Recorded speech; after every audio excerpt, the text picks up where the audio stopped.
Hello everyone, कैसे हो आप लोग? कैसे चल रही सबकी पढ़ाई? एकदम बढ़िया। चलो, so my name is Sanjeev Pandey और स्वागत है आपका अपने प्यारे से चैनल में, खूबसूरत से चैनल में, जेआर ट्यूटोरियल में। तो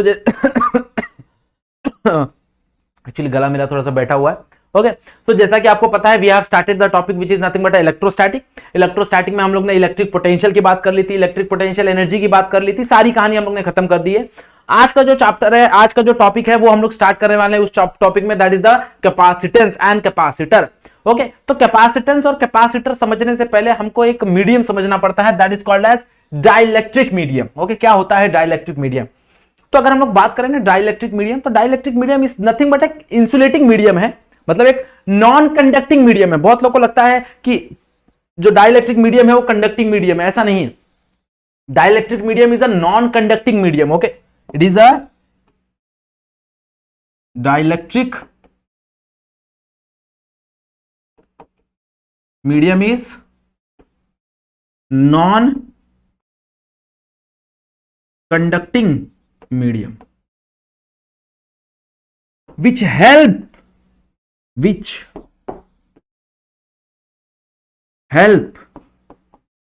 the which helps the charge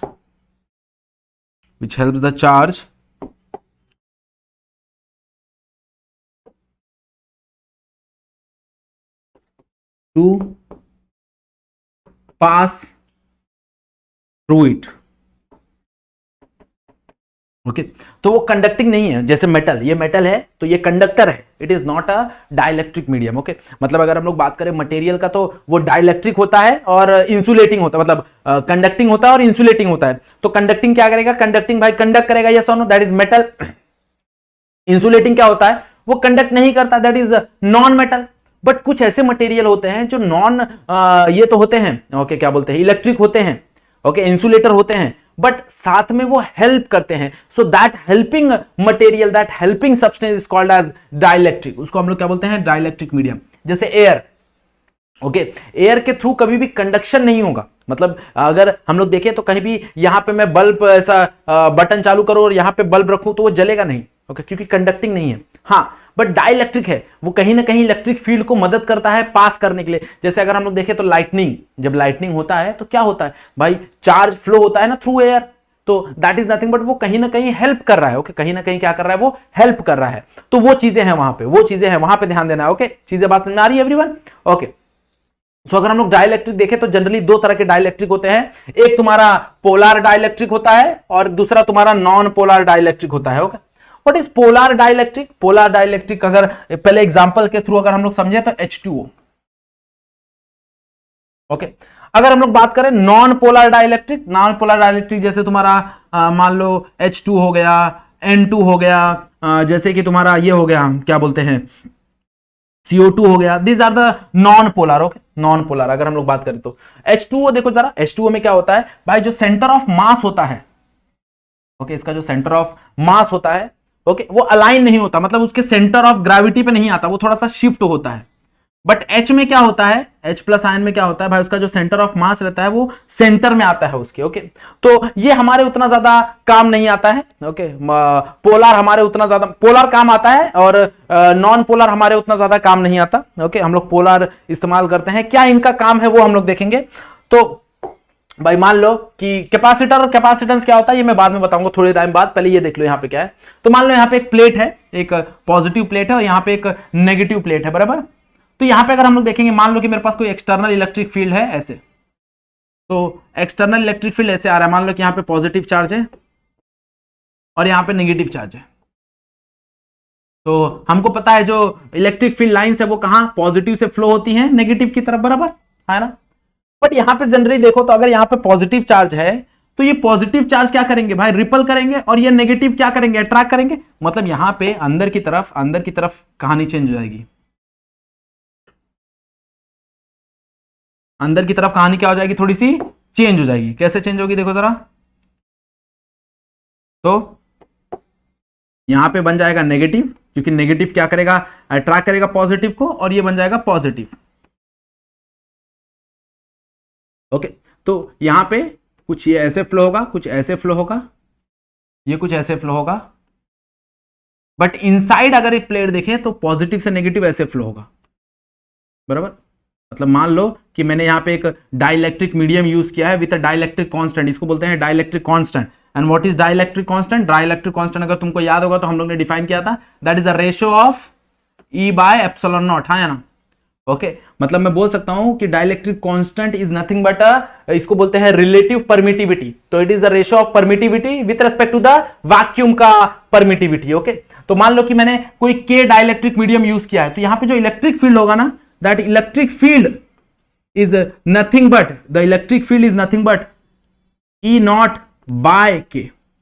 okay क्योंकि इलेक्ट्रिक फील्ड और एप्सिलॉन में देखो इनवर्सली प्रोपोर्शनल होता है, तो यहां पे जो E होगा ना वो E not divide by K होगा। What is E not? E not is nothing but vacuum. Okay मतलब जब डाइलेक्ट्रिक मीडियम नहीं प्रेजेंट था तब कितना इलेक्ट्रिक फील्ड था, दैट इज E नॉट, और जब डाइलेक्ट्रिक प्रेजेंट हो गया तब कितना आया, that is E is equal to E not by K. Clear बात समझना? ये बेसिक चीजें हैं, ये क्या है? बेसिक चीजें। मतलब वो बेसिकली क्या कर रहा है? बेसिकली क्या कर रहा है? उस इलेक्ट्रिक फील्ड को अपोज कर रहा है। क्या कर रहा है? उस इलेक्ट्रिक फील्ड को अपोज कर रहा है। ओके बात समझ आई एवरीवन? चलो अब बात करेंगे कैपेसिटर एंड कैपेसिटेंस की। Okay what is capacitor and what is capacitance? Okay what is capacitor and what is capacitance? तो क्या होता है कैपेसिटर? तो एक तरह का ये इलेक्ट्रिकल डिवाइस है, एक तरह का क्या है? ये इलेक्ट्रिकल डिवाइस है जो क्या करता है, एक इंस्ट्रूमेंट है भाई जो तुमको चार्ज स्टोर करता है और प्रोवाइड करता है जब तुमको एक साथ चाहिए उसको। ओके मतलब मान लो कि अगर किसी फैन को डिराइव करना है, किसी फैन को मूव कराना है, तो वो फैन बहुत वजन है।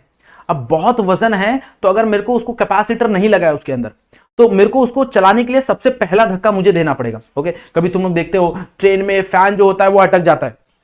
जब ट्रेन में फैन अटक जाता है तो उस फैन को रोटेट कराने के लिए मेरे को क्या करना पड़ता है? उंगली डाल के घुमाना पड़ता है, तब जो जाके वो फैन चालू हो जाता है। मतलब वहां पे क्या हो रहा है? उसका जो कैपेसिटर है वो पुराना हो चुका है। ओके तो वहां पे क्या होता है कि जो कैपेसिटर है वो क्या करता है? पहले चार्ज को स्टोर करता है, स्टोर करता है, स्टोर करता है, और जहां पे जरूरत है ना वो एक साथ प्रोवाइड कर देता है।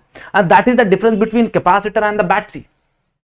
देखो बहुत लोगों को लगता है कैपेसिटर स्टोर द चार्ज, ना ना, स्टोर तो बैटरी भी करता है ना, बट क्या होता है कि भाई जहां पे चार्ज का रिक्वायरमेंट होता है कैपेसिटर एक साथ दे देता है, मतलब एक साथ एनर्जी दे देता है वो। अब एक साथ एनर्जी दे देता है तो क्या होता है भाई, जो फैन है वो बहुत रोटेट, मतलब वो बहुत वजन है ना, लोखंड का फैन है तो बहुत भारी है, तो वो उसको चलाने के लिए, उसको घुमाने के लिए बहुत ज्यादा एनर्जी चाहिए, तो कैपेसिटर एक साथ एनर्जी स्टोर करेगा, उसको एक साथ दे देगा, तब जाके वो फैन घूमना चालू होता है। तो what is the capacitor? Capacitor is nothing but a device we store the energy and provide when it's required. Okay provide completely when it required. Okay तो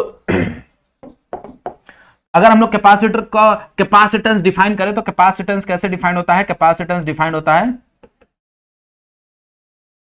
that is C is equals to Q by V, where Q is charge and V is potential. Okay, where Q is charge and V is potential between two plate.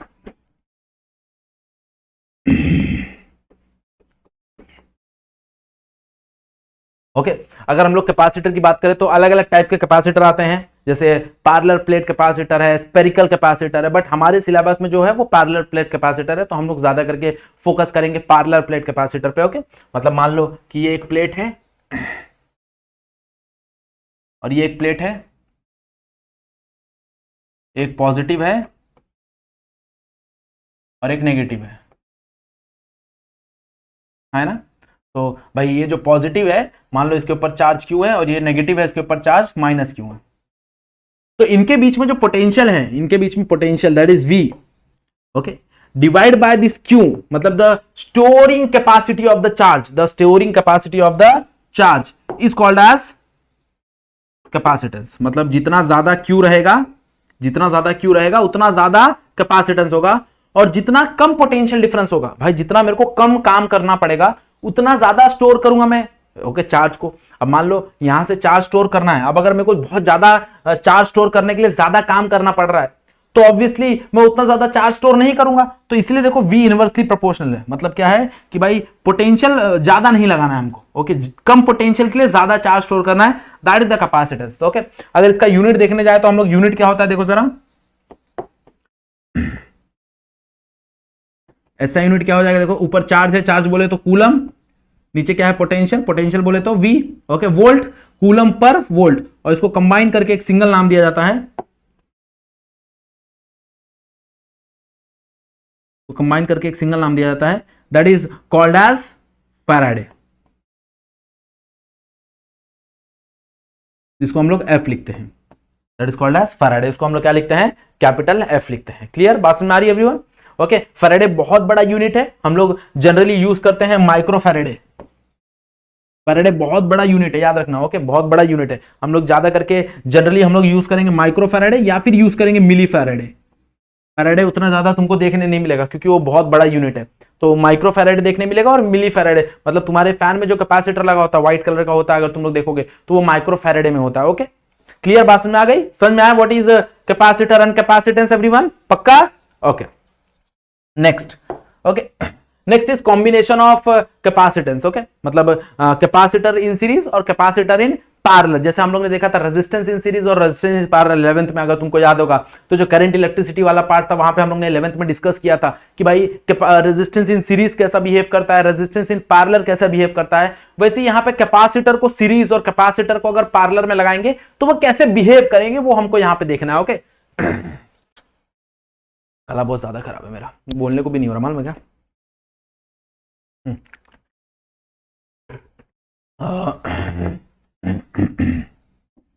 चलो, तो series में लगाते हैं। Series में लगाएंगे तो यहां पे ऐसे एक कैपेसिटर दूसरे कैपेसिटर से लगेगा, और मान लो ये पोटेंशियल प्रोवाइड किया मैंने इसको, मान लो यहां पे पोटेंशियल V है, तो मुझे पता है भाई सीरीज में जो पोटेंशियल होता है वो डिस्ट्रीब्यूट होता है, मतलब इसके अक्रॉस पोटेंशियल V1 लगेगा। मान लो इसका कैपेसिटेंस C1 है, इसका कैपेसिटेंस C2 है, इसका कैपेसिटेंस C3 है, इसके अक्रॉस पोटेंशियल V2 लगेगा, इसके अक्रॉस पोटेंशियल V3 लगेगा, है ना? V1 V2 V3, okay, C1 C2 C3 V1 V2 V3, और टोटल जो V रहेगा वो V है। ओके, अब अगर यहां पे हम लोग देखने जाए तो सिंस तीनों सीरीज में है तो जो चार्ज रहेगा through each capacitor will be same, क्योंकि करंट सेम है, तो all 3 capacitor are in series, all 3 capacitor are in series. So मैं बोल सकता हूं टोटल चार्ज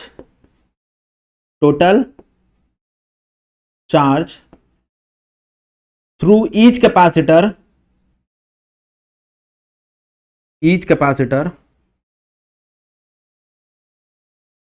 इज सेम, है ना?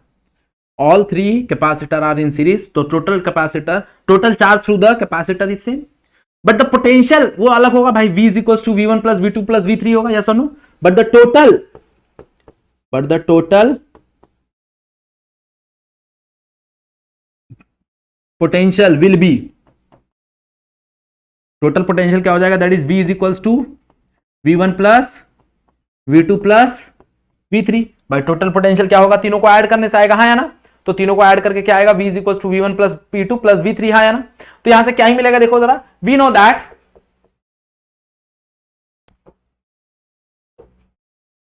हमारे पास कैपेसिटेंस का फॉर्मूला है, that is C is equal to Q by V।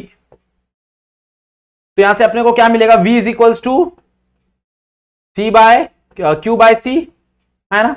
तो यहां पे अगर मैं पुट करूंगा सो देयरफॉर मेरे को क्या मिलेगा, Q बाय C। अब V1 के जगह क्या आएगा, V1 के जगह आएगा Q बाय C1।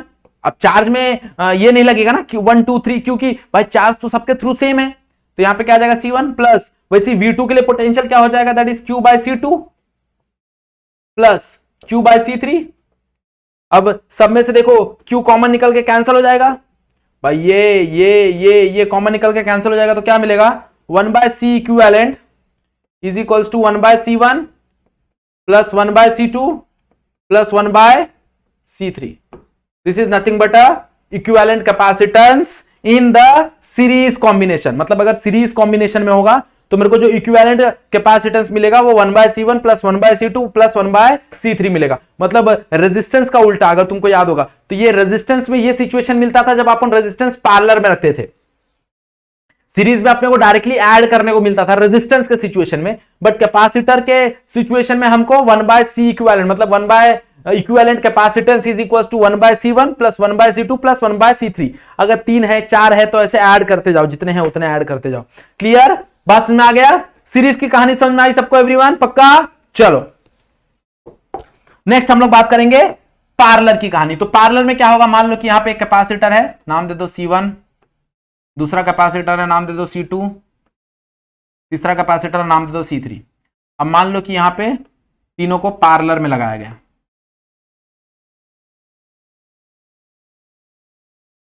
और यहां पे एक पोटेंशियल प्रोवाइड किया गया है, लेट्स से V। ओके, अब यहां पे अगर हम लोग देखेंगे तो पार्लर में है, तो पार्लर में पोटेंशियल सेम होता है। इन पार्लर कॉम्बिनेशन, ये बेसिक बातें हैं, याद पता होनी चाहिए। In parallel combination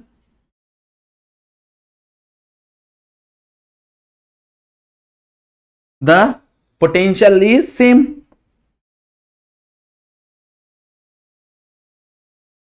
potential is same, है ना? बट द चार्ज, भाई इसके अंदर से चार्ज Q1 फ्लो होगा, इसके अंदर से चार्ज Q2 फ्लो होगा, इसके अंदर से चार्ज Q3 फ्लो होगा। मतलब तीनों में से जो चार्ज फ्लो होगा that charge will be different. भाई तीनों में अलग अलग चार्ज आएंगे, या सुनो, तो यहां पे मैं टोटल चार्ज करूंगा तो टोटल चार्ज विल बी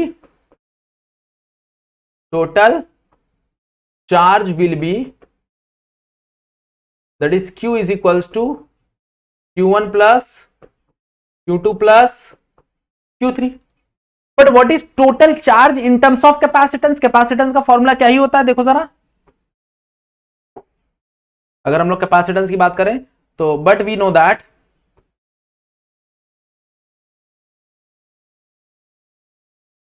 तो कैपेसिटेंस का फॉर्मूला क्या होता है in terms of charge? That is C is equals to Q by V। तो यहां से Q क्या मिलेगा? Q is equals to CV, हाँ है ना? तो सब्स्टिट्यूट हियर क्या मिलेगा देयरफॉर? यहां पे अगर मैं Q का वैल्यू पुट करूंगा तो यहां पे क्या मिलेगा? CV। यहां पे पुट करूंगा तो क्या मिलेगा? दैट इज C1V, क्योंकि पोटेंशियल तो सब में सेम है ना। अरे अक्रॉस, यहां पे अगर मैं पोटेंशियल निकालूं तो पार्लर कॉम्बिनेशन में सबके अक्रॉस पोटेंशियल क्या ही आएगा? V आएगा।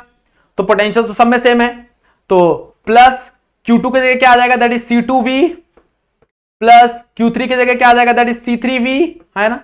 तो अब तीनों में देखो, तीनों में पोटेंशियल यहां पे क्या है? पोटेंशियल यहां पे सेम है, तो सब में से पोटेंशियल निकल के बाहर आ जाएगा। दैट इज कट जाएगा, कट जाएगा, कट जाएगा, कट जाएगा। क्या मिलेगा मेरे को? मेरे को मिलेगा C equivalent is equals to C1 plus C2 plus C3, हाँ है ना? This is nothing but a combination, resultant equivalent. Okay, equivalent capacitance for parallel combination. Okay, अब अगर मैं रजिस्टर के साथ कंपेयर करूं तो रजिस्टर में ये चीज सीरीज के लिए मेरे को मिलती थी, यहां पे मेरे को भले पैरेलल के लिए मिल रही है, बट ये सीरीज के लिए मेरे को मिलती थी। ये सुनो, बात समझ में आया कि नहीं समझ में आया एवरीवन? पक्का समझ में आया? Okay, this combination is nothing but parlour की कॉम्बिनेशन है। ओके, चलो नेक्स्ट टॉपिक क्या है देखो जरा। तो नेक्स्ट टॉपिक अगर हम लोग बात करें तो हम लोग को पढ़ना है that is capacitance of parlour plate capacitor. Okay, यहां पे पार्लर प्लेट भी आएगा, कैपेसिटर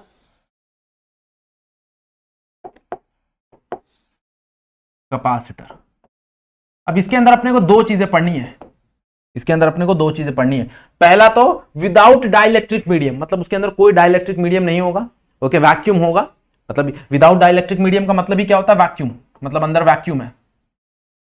और दूसरा अपने को पढ़ना है विद डाइलेक्ट्रिक मीडियम। ओके, तो सबसे पहले अपन बात करेंगे विदाउट डाइलेक्ट्रिक मीडियम की। ओके, मतलब उसके अंदर वैक्यूम है। तो कंसीडर दो प्लेट कंसीडर कर लेते हैं कैपेसिटर का। मान लो कि इसके ऊपर चार्ज पॉजिटिव है और इसके ऊपर चार्ज नेगेटिव है।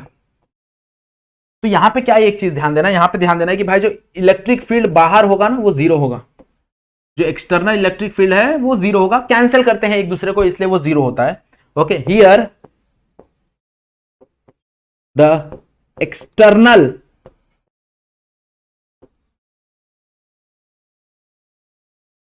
Electric field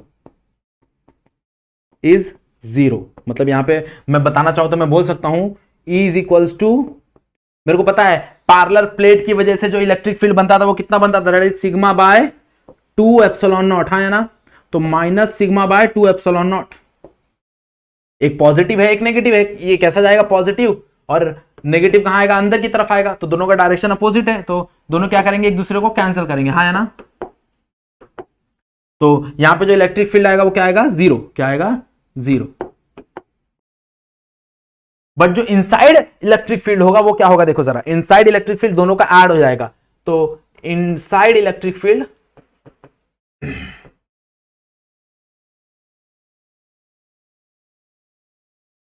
okay, inside electric field भी कितना, इनसाइड इलेक्ट्रिक फील्ड होगा, that is E is equals to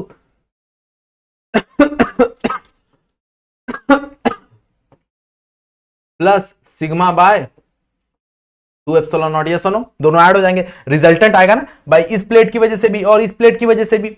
तो दोनों को अगर मैं ऐड करूं तो इलेक्ट्रिक फील्ड कितना मिलेगा, that is 2 times of sigma divide by 2 epsilon naught. 2 get cancel, क्या मिलेगा देखो जरा, E is equals to sigma by epsilon naught. But what is sigma, भाई मेरे को पता है ना, हम लोग ने पढ़ा है, sigma is nothing but a surface charge density. अगर अभी तक नहीं देखा है तो लेक्चर नंबर 1 जाके देखो, और मैं तो सजेस्ट करूंगा 11th जाके देखो, इलेक्ट्रोस्टैटिक। इलेक्ट्रोस्टैटिक 11th मैंने पढ़ाया हुआ है, इलेक्ट्रोस्टैटिक पूरा का पूरा वीडियो अवेलेबल है प्लेलिस्ट में, वहां पे जाके वो चीज तुम लोग रेफर कर सकते हो। ओके, तो वहां पे अगर हम लोग देखने जाए तो सिग्मा का डेफिनेशन था अपने पास, but sigma is nothing but a surface charge density and that surface charge density is nothing but charge per unit area, है ना। तो सब्स्टिट्यूट वैल्यू क्या मिलेगा, तो E is equals to sigma by, sorry not sigma, that is Q by A, और यहां पे आ जाएगा एप्सिलॉन नॉट, है ना। तो E is equals to Q by A epsilon naught. Okay, this is nothing but electric field का definition, that is E is equals to Q by A epsilon naught. पक्का समझ में आया। अब एक और मेरे पास E का डेफिनेशन, अगर तुमको याद होगा तो मैंने बहुत अगर वही चीज 11th में हम लोग ने पढ़ी है, ऑल्सो भाई इलेक्ट्रिक फील्ड और पोटेंशियल में एक रिलेशन है, अगर तुमको याद होगा। कोई बताएगा मेरे को what is the relation between electric field and potential, anyone? जरा ये कहानी कहां से आती है, जरा ये याद करो।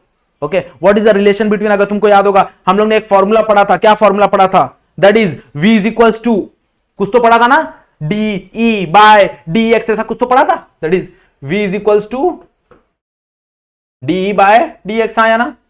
ओके, बट अगर जनरली हम लोग बात करने जाए, मान लो कि भाई बहुत बड़ा वैल्यू है, तो क्या लिख सकते हैं हम लोग, ऐसा लिख सकते हैं ना भाई, E is equals to V into D, इनके बीच का जो डिस्टेंस है, जो दोनों प्लेट का बीच का जो डिस्टेंस है, उसको मान लो D,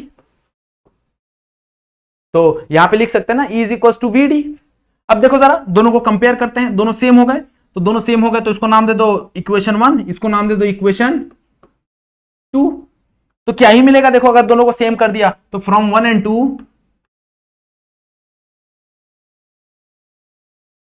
तो यहां से मेरे को मिलेगा Q A epsilon naught is equals to, यहां से क्या मिलेगा, दैट इज VD, हाँ है ना, बराबर। ओके, अब मेरे को पता है यहां से V निकाल लो, तो V निकाल लोगे, या फिर Q निकाल लो यहां से, तो Q क्या मिलेगा, Q मिलेगा, दैट इज ये सब उधर चला जाएगा, that is VD A epsilon not. मैंने कुछ तो गलत लिख दिया शायद तक, यहां पे डेफिनेशन मैंने गलत कर दिया, अरे सॉरी क्योंकि यहां पे देखो क्या गलत हुआ, समझ में आएगा तुमको। अब यहां पे मैं कैपेसिटेंस का फॉर्मूला लगाऊंगा ना, कैपेसिटेंस क्या आएगा, that is Q by V का फॉर्मूला, यहां पे जब मैं पुट करूंगा ना V, तो that is VD A epsilon naught आ जाएगा, और V, तो V से V कट जाता है, बट वो D नीचे आता है, तो वो चीज का वहां पे क्लिक हुआ मुझे। तो ये जो डेफिनेशन है, यहां पे डेफिनेशन गलत कर दी है, that is V by D होता है, that is V by D। Okay, मतलब यहां पे ये इनटू जाएगा, तो V बाय D हो जाएगा यहां पे, तो यहाँ पे V बाय डी पुट कर दो, यहां से Q निकालो, तो यहाँ पे क्या आ जाएगा, दैट इज ये भी डिवाइड में जाएगा,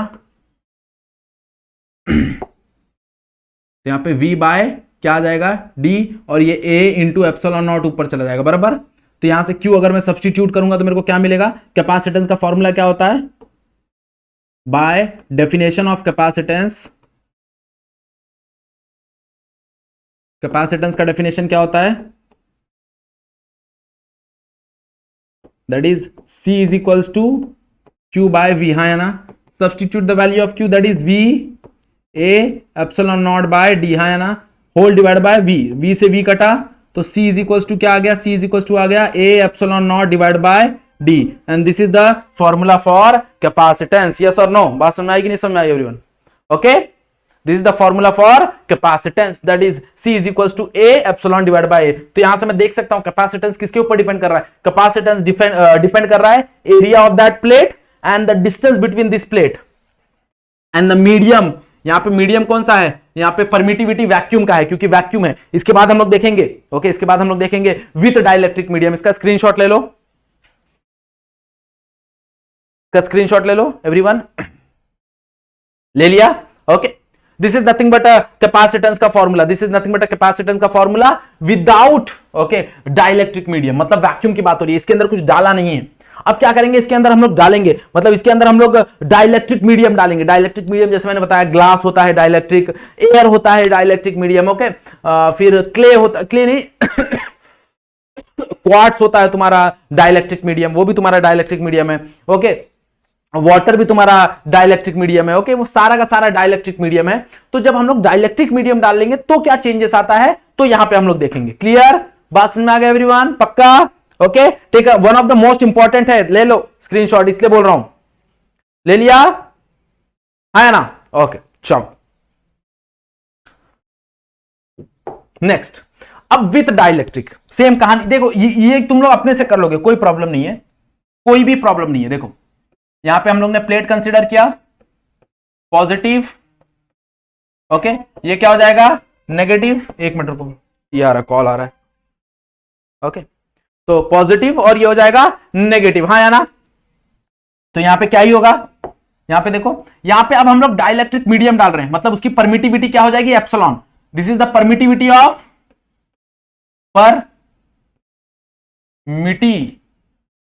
permittivity of dielectric medium. Clear, बात समझ में आ रहा है, डिस्टेंस दी है, कहानी वही है, ओके, बट यहां पे परमिटिविटी आ जाएगा डाइलेक्ट्रिक, और उसका डाइलेक्ट्रिक कांस्टेंट क्या हो जाएगा, विथ डाइलेक्ट्रिक कांस्टेंट,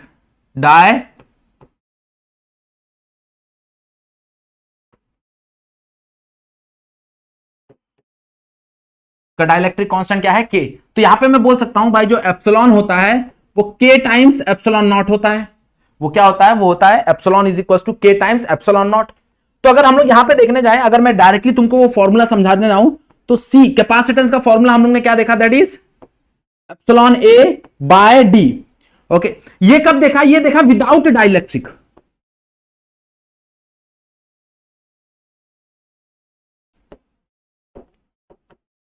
अब अगर विथ डाइलेक्ट्रिक की बात करूं तो विथ डाइलेक्ट्रिक में ये एप्सिलॉन की जगह क्या आ जाएगा, एप्सिलॉन नॉट की जगह क्या आ जाएगा, एप्सिलॉन, क्योंकि वहां पे जो परमिटिविटी आ जाएगा वो एक डाइलेक्ट्रिक मीडियम का आ जाएगा। तो सी का फॉर्मूला क्या हो जाएगा, सी का फॉर्मूला हो जाएगा एप्सिलॉन ए बाय डी, हाँ है ना, ये है विथ डाइलेक्ट्रिक। अब क्या होता है भाई, परमिटिविटी मेरे को हर बार पता नहीं होती और हर बार गिवन नहीं होता, बट मेरे को डाइलेक्ट्रिक कांस्टेंट पता होता है। तो यहां पे मैं एप्सिलॉन को लिख सकता हूं ना, के टाइम्स एप्सिलॉन नॉट।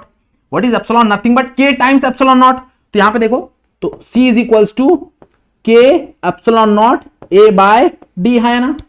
अब मान लो इसको मैं नाम दे देता हूं C नॉट, मतलब dielectric capacitance without dielectric medium, उसको मैंने नाम दे दिया था C नॉट, मतलब इनिशियल।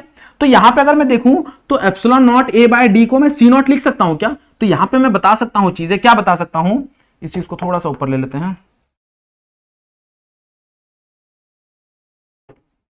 यहां पे मैं बोल सकता हूं कि भाई जो C है वो K टाइम्स C नॉट बढ़ रहा है, ओके। मतलब ये पूरा का पूरा देखो ना, ये पूरा का पूरा ध्यान से देखो, ये पूरा का पूरा क्या ही है, ये पूरा का पूरा C नॉट ही तो है। मतलब यहां पे मेरा जो कैपेसिटेंस है वो K टाइम्स बढ़ रहा है। तो डाइलेक्ट्रिक मीडियम यूज करने का ये एक और फायदा है कि जो कैपेसिटेंस होता है वो इंक्रीज होता है K टाइम्स, ओके। जो कैपेसिटेंस होता है वो क्या होता है, वो इंक्रीज होता है K टाइम्स, ओके। क्लियर, बात समझ में आ गई एवरीवन, पक्का। This is nothing but a capacitance with dielectric medium, ये डाइलेक्ट्रिक मीडियम के साथ है, क्या है फॉर्मूला, ये है फॉर्मूला। क्लियर, पक्का, बात समझ में आ गई एवरीवन, ओके। चलो, ओके। सो जैसे कि आपको पता है कि हम लोग सिर्फ जो मेन टॉपिक है, जो ज्यादा चांसेस है टॉपिक के, जो आने के ज्यादा चांसेस है, वही टॉपिक कवर कर रहे हैं। जो डेरिवेशन पार्ट है, जो थ्योरेटिकल पार्ट है, वो हम लोग फिलहाल के लिए निग्लेक्ट कर रहे हैं। जैसे इसके बाद जो टॉपिक बचा हुआ है that is your displacement current और जो तुम्हारा वेन डे ग्राफ जनरेटर है, वो 2 टॉपिक बचा हुआ है। तो वो 2 टॉपिक थियरी टॉपिक है। ओके, तो आई विल सजेस्ट यू कि जो थियरी टॉपिक है वो खुद से ट्राई कर लो, और जो भी डेरिवेशन वाला पार्ट होगा वो डेरिवेशन वाला पार्ट हम लोग यहां पे कवर करेंगे। ओके, तो अगर हम लोग देखने जाए तो यहां पे हम लोग ने टॉपिक खत्म कर लिया। यहां पे इलेक्ट्रोस्टैटिक वाला जो पार्ट है वो खत्म हो चुका है। Okay, from next lecture we will start with your current electricity वाला पार्ट है। उसमें भी अगेन हम लोग जो इंपॉर्टेंट डेरिवेशन से सिर्फ वही ये कराएंगे। ओके, फोन बच जा रहा है, कॉपीराइट का इशू ना आ जाए, इसलिए उसको बंद करना इंपॉर्टेंट है। ओके, तो कहां पे था मैं? हाँ, तो जो डेरिवेशन वाला पार्ट है, जो इंपॉर्टेंट वाला पार्ट है, वही वहां पे हम लोग देखेंगे। Okay, clear? बात समझ में आ गई एवरीवन? सो अगर यहां तक वीडियो देख लिया तो क्या करना है, वीडियो को लाइक करना है, चैनल पे फर्स्ट टाइम हो तो चैनल को सब्सक्राइब कर लेना, और अगर कुछ भी डाउट है तो कमेंट सेक्शन में पूछ लेना, कोई इशू नहीं है। ओके, चलो आज का वीडियो यहीं पे एंड करते हैं। आज के लिए बस इतना ही। That's it for today. Thank you so much.